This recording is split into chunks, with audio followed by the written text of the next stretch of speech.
Hi, my name is Teresa Alsop, and I'm coming to you from the Sewing and Quilting Center. And I have been having a lot of customers ask me questions about the Pro Stitcher. And so I decided to make some videos. We're going to make some series of videos on how to quilt different things. We're just going to randomly put quilts on that are here at the store, and we will teach you how to do it. So today we are going to be working with my great grandma's quilt that I'm quilting for a sister-in-law, and we're going to be talking about area, how to stitch in the ditch using area, and then also skewing a block into an unsquare block, and we'll start there. So you can see I'm working with the Pro Stitcher from Handy Quilter, and their Infinity is very nice because I have 26 inches of space to work with. So that's why I can do this block in one time. So we have gone to our area, and I have made some applications of that. So we go into area, and then I'm going to use multi-point right here.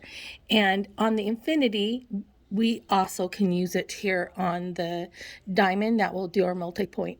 The difference between multi-point and two corner is that because I'm working in my workspace area right now, I am going to use multi-point, and I don't have to use two corner. Two corner is when you're going past your workspace area.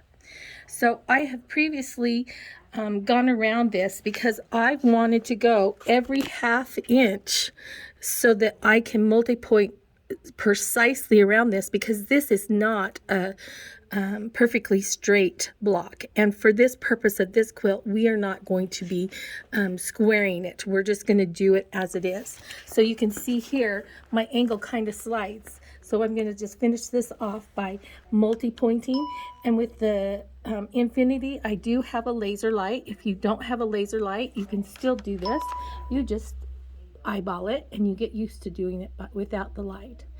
So I'm multi-pointing several times because this is a fluid line. It's not straight. Okay, so now I have gone around the complete block. So there's a couple of things we want to do. We are going to want to skew our design to fit into this block also. And to do that, we need to save this area. So we're going to go into File, Save, and we want to save the area. So we're going to highlight that. And then we want to save it someplace so that we can find it again. And I'm going to save it in my AAA saved because that's how I like to find mine. So I'm going to come in here and I'm going to say I'm going to change the name. So I've gone up into here and backspace. And I'm going to do this as block 1.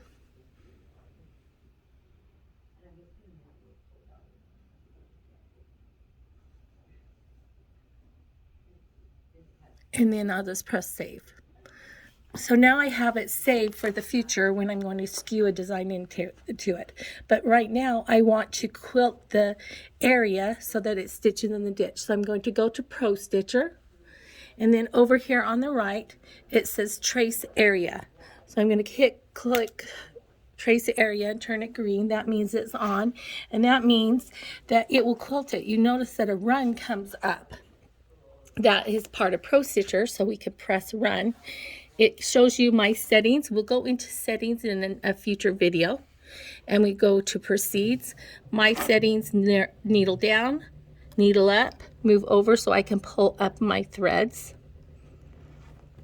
And I like to do them longer so that threads are part of my tools that I use, so my hands are not close to my machine. And I'm going to hit resume, and it will proceed to stitch out my area. It pauses so that I can cut my threads, and that's part of my settings that will go into another video.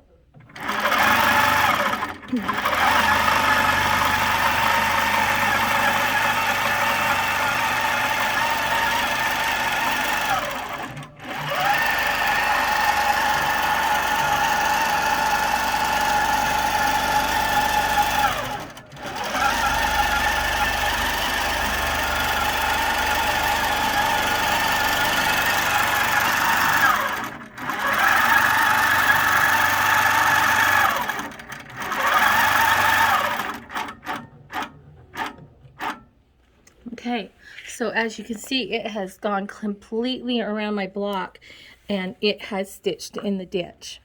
I am going to close off that space. So I'm going to go onto my other stitches that I stitched before and do a tie off. Just to make sure that it will be closed nice and tight. So now I'm going to cut my threads. With the Infinity, you do have a cut threads. All right. So now we have it completely stitched in the ditch, and we are going to now use our area to skew a design. As you see, my area is turned orange. I really can't use that one right now. So I'm going to go to File and close that area so that it's no longer there. And actually, then we can go back to my areas in my file design. Right down here, this is where all my areas are stored. And I actually put it in designs. So, oh, there's block 1. Thank you, Eric. So I don't have to worry about it. It's still in the complete right spot. And I can tell because I've gone down to my corner space here and double checked. There's my orange crosshairs and there's the corner tip of my area. So now I am going to pick my design, and I previously picked the design, and it is called, I think this one. Nope. Okay. Uh-oh. I moved it, but that's okay because I can just go to undo and bring my block down here to see, and it is still where my block is supposed to be. So I'm going to go to my design and my block, and now you can see that it doesn't fit in that block. But if I go to modify and skew, then I can press Skew 2 right over here, and it will automatically move it so that it will fit specifically into my design. I want to also baseline it, and then I'm going to shrink it just a little bit because I don't want it to run into my block. So I'm going to go back to resize. And then over here, I'm going to lock my aspects. That means it will shrink in the height and the width at the same time. We're just going to go just a little bit smaller. And now I'm ready to quilt it out. So I go to Pro Stitcher and Run. And these are again my settings. And I'm going to go to Proceed. It will needle down, move to the side so I can pull up my threads.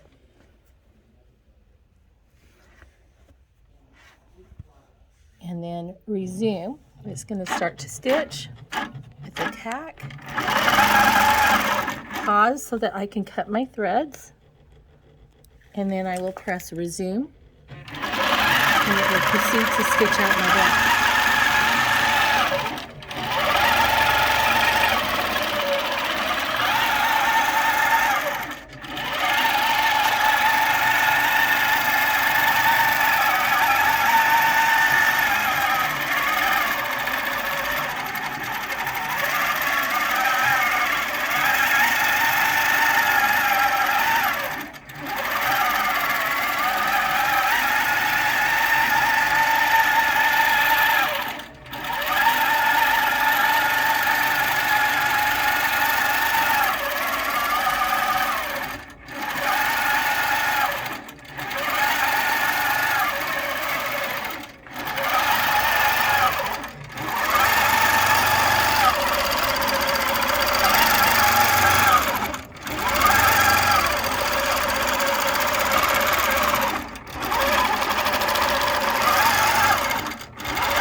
So Teresa, this quilt seems to have a lot of messes, like it's not smooth like maybe you'd want a quilt.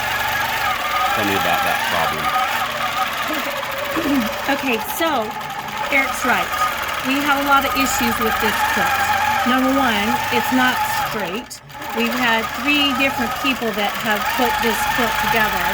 Some of it was hand done, some of it was sewn on the sewing machine, and then a couple of different sewing machines, so they're not the same. 1/4 inch was used to stitch it out. So as we proceed, you see that this has got a lot of excess ease of fabric, and we're going to have to deal with this. If we were squaring it off, we'd use a different method, but for our purposes, we're just going to stitch it, and we're going to manipulate the fabric as it comes to it. Sometimes you'll see on videos cans of soup, and that's what they're doing. I'm just going to be using my hands to manipulate the fabric, and that's one of the reasons why on the stitch I have slowed it down quite a bit so that I can come down here and manipulate my fabric. And if I need to, I will pause the machine and then also do a little bit more manipulation slower. So as you can see, I'm trying just to ease this excess into some of my feathers so it's not as noticeable. It's kind of like if you sew clothing on and you have put in a sleeve, I'm kind of easing the material in on where a sleeve has excess fabric, and I'm doing the same thing so that we don't get crinkles or a lot of mess into our quilt. And I'm just spreading out that excess evenly throughout my block where the excess was. And that's why Skew and multi-point are so awesome, because I was able to take a crooked block and make it look like it will be straight when we're done. Well, since we have a little bit more time, tell me about this quilt. Where did it come from? This is my great-grandma Wagan. She passed away when I was 10 or 11 years old, but I have quite fond memories of her. She was owner of a restaurant, not when I knew her, but all her life. And so we would go to her house and we would have pies for breakfast. And she always made these ginormous cookies, heart-shaped sugar cookies that she would store in coffee cans. And they would fit, they were, as a child, I remember these cookies being as big as my face. But what's fun about this quilt is my grandma wore aprons. Every day of her life that I knew her, she had an apron on. And they were ginormous aprons. At one time when I was younger, I thought they were shirts that she just wore really big over shirts. But later I realized they were aprons.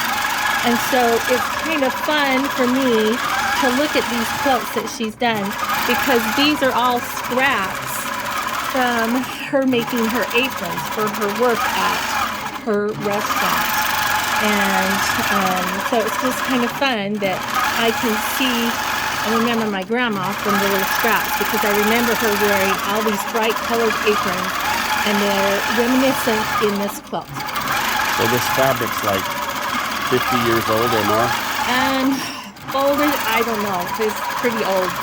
My great-grandma died when I was probably 11, and she was in her 90s, so I don't know. Some of it could be almost 100 years old. I don't know for sure. And there's the quilt. So we're going to cut our thrills real quick. And for some people, it's really hard when you're cutting your threads to see what they do online.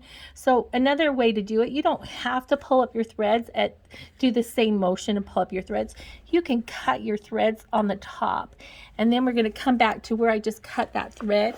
We're going to needle down, needle back up, and basically we're fishing for our bobbin thread or the back thread, and we're going to cut that little loop off at the back. And so we've detached ourselves from the top and detached ourselves from the bottom. And so now when we go to start again, we will be able to pull up the bobbin thread. And that is using area and trace area to stitch out our ditch. And then we use skew. And to skew, if you think of a hat is skewed on somebody's head, it's kind of lopsided. And that's kind of this block. It's a pretty wonky block. It is definitely not squared. And if you look at this picture, you can see how crooked it is here at the bottom. This is pretty nice and straight, but here we got a little wonkiness to it. Here's a very wonky corner. But because handy quilter with Pro Stitcher skews that, it basically brings the edge of the design to your area wherever it is, and so it plays with our eyes. And when we look at our quilt, it looks squared, even though it really is not a true square, or in this case a rectangle. All right, so that's it for today. We'll do some more, and we'll come up and do our borders, and we'll talk about how to do borders on the Pro Stitcher.